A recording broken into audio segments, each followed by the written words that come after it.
Hi everyone.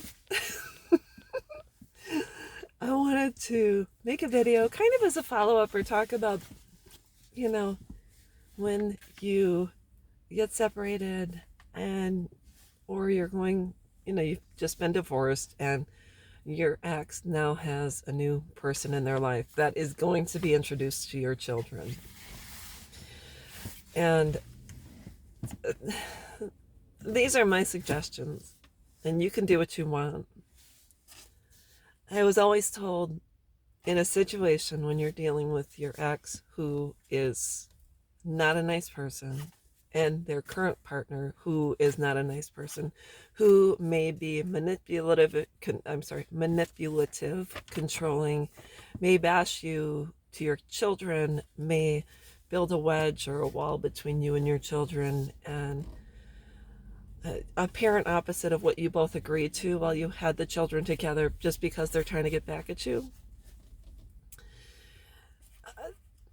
When you're dealing with a situation like that, which is more common than not, or I shouldn't say more common, but it happens. You, as the primary parent, are told to be the bigger person, to, forego bashing their biological parent, or whatever the case is, to be a good example in front of your children when dealing with this new person who has come into their life. And I'll tell you, I don't necessarily agree with that, and I'll give my reasons why. Is that my children's father, my ex, went to war not once but twice. He was in the reserves and ended up being called back to go. I forgot where he went. I think I really don't know. I'm not 100% sure where he went, but he was gone for a year both times. And I'm not sure. Oh, it was the second. I think it was the second time he went. He was gone during Christmas, and I don't know the following year when he came back or what date he returned, but it was Christmas time. The girls already had a new stepmom, and everything was pretty even keeled. And I remember doing what I thought was the right thing, and I reached out to her, or the girls reached out, and we invited her over for Christmas. And I remember that because I do have a picture of her and my girls sitting in in our old home in front of the fireplace. And it was just one of those things that we thought was the right thing to do. I think we went and bought her a gift, and she bought them gifts and things like that. So I was the bigger person, and because they all had something in common, because my children missed their dad and she missed my then ex-husband, I thought, well, allow them to spend some time together and allow them to share in some joy. And I did that.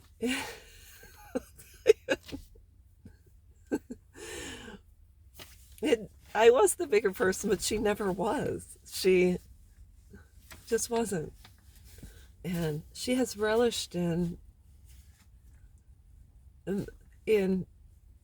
what she believes has been my suffering throughout the past 20 years.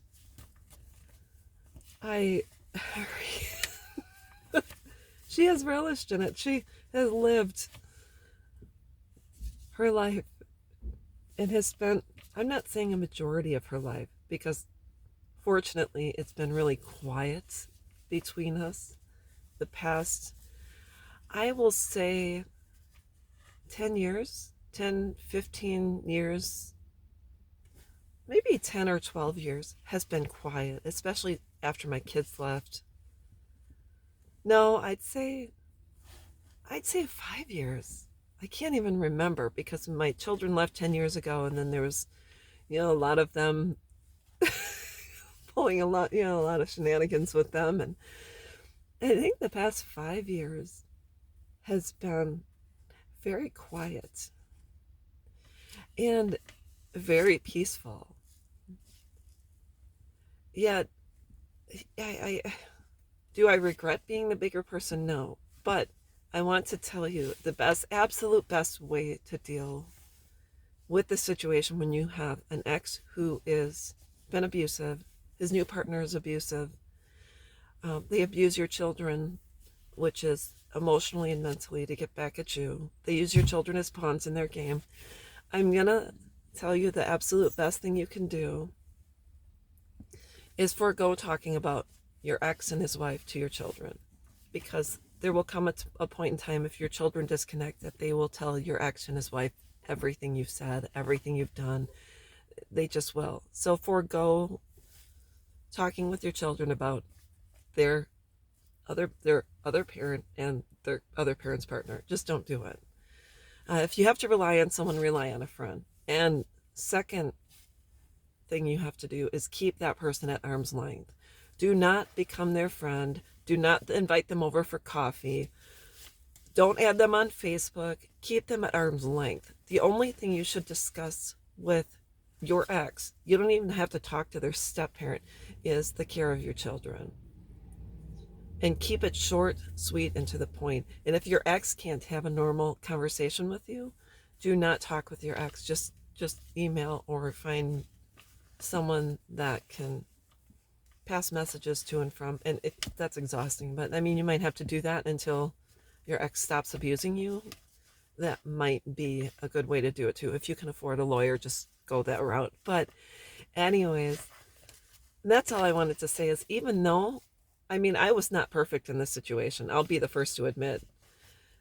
But when I decided to be kind and I decided to reach out and had her over in my home for Christmas, and I spent money to buy her something, her motive was only to get into my house. And she never had good intentions. I don't even really, she never liked me, so I don't really know why she came over.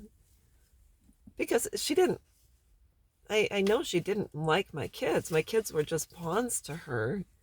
So I truly think when you're dealing with someone like that, the only thing they want is more intel on you so they can use it against you in the future. That's all I wanted to talk about. So, should you be the bigger person? You should be the bigger person for yourself. You should say, I'm not going to get involved.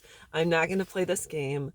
You know, checkmate for me. I'm going to win this game by simply not choosing to be a part of it.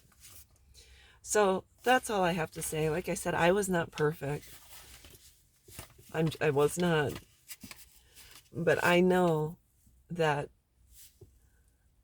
even though my marriage didn't work out and he was with someone else, I did not deserve to be treated the way I was treated, nor did my children deserve to be treated the way they treated it, the way they were treated. So that's all I wanted to talk about. Should you be the bigger person? Be the bigger person for you. But you absolutely have no obligation to appease your ex's new partner. You'd hope someday you'd have a happy median where you and your ex can make decisions and their partner support them, just like your partner would support you. But that's not the case when you're dealing with someone who has abused you and is not happy about the divorce. So that's all I wanted to say. That's all there is to it. I hope this helps, and I'll talk with you soon. Bye-bye.